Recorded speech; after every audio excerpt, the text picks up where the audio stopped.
Hello मेरे श्रोताओं, मैं आपके सामने फिर से एक बार आई हूँ वही धर्म मार्ग लेकर।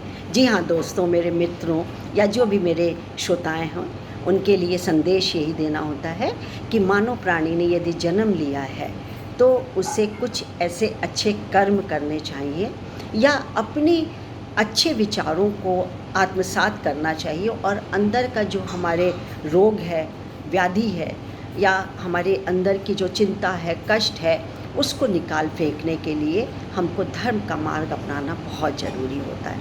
यदि हम धर्म पर नहीं चलेंगे तो निस्संदेह मन में इतनी वैमनस, इतनी चिंता, इतनी कष्ट होगा कि उससे उबरना मुश्किल हो जाता है।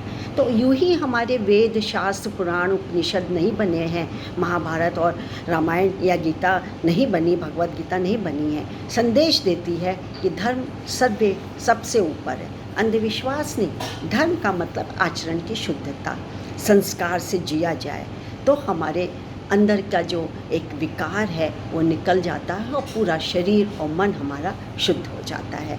यही मेरा संदेश देना होता है।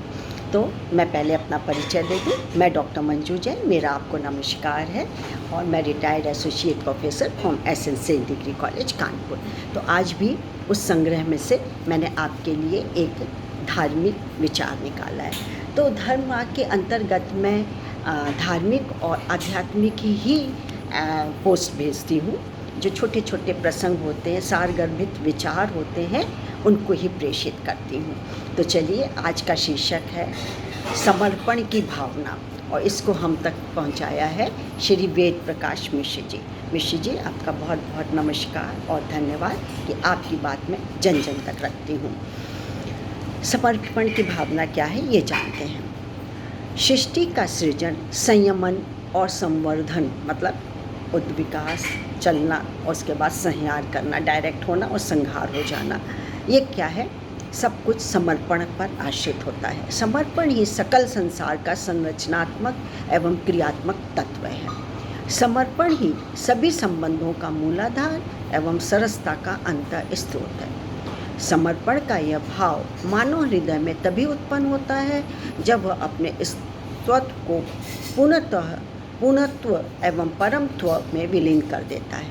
बिना स्वत्व को मिटाए समर्पण का उद्भव असंभव है। स्वत्व के रहते समर्पण एक छलावा ही होता है। स्वत्व की नदी जब तक पूर्णत्व के सागर में अपने अस्तित्व को संलयित नहीं कर देती तब तक वह समर्पिता की श्रेणी में नहीं आती।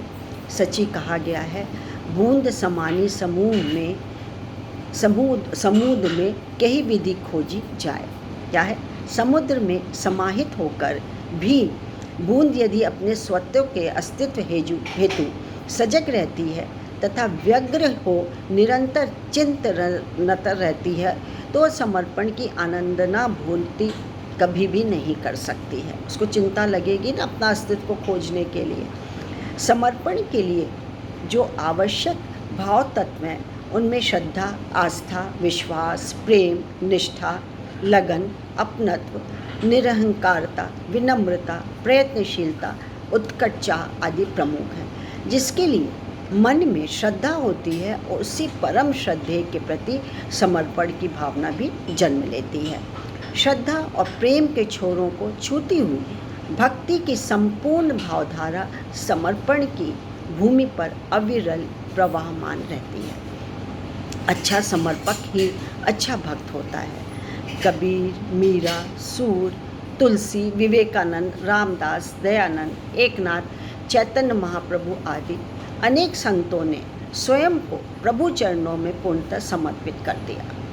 इसी से वे आज भी श्रद्धेय, पूज्य एवं स्मरणीय होने के साथ ही समाज के प्रेरणा स्रोत एवं प्रकाश स्तंभ हैं। समाज को जटिल संबंधों के ताने बानों से बुना हुआ एक रेशमी वस्त्र कहा जाता है। संबंधों का यह ताना बाना जितना दृढ़ होता है, समाज का गठन उतना ही सुदृढ़ होता है।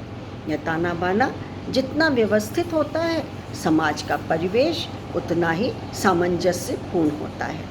संबंधों की इसी बनावट का नाम समर्पण है। समर्पण का पुष्टकारी खनिज रस ही संबंधों के पौध को सदा पल्लवित, पुष्पित एवं फलित रखता है। समर्पण के अभाव में न तो परिवार संगठित रह पाता है और ना ही समाज। जब तक परिवार संगठित नहीं होगा तो हमारा समाज, और हमारा समाज संगठित नहीं होगा तो हमारा देश भी संगठित नहीं हो पाएगा। इसलिए समर्पण की चाहे इतनी सारी जो व्याख्या दी हुई है उसमें से 4-5 भी हम आत्मसात कर लें तो हमारा जीवन सफल है।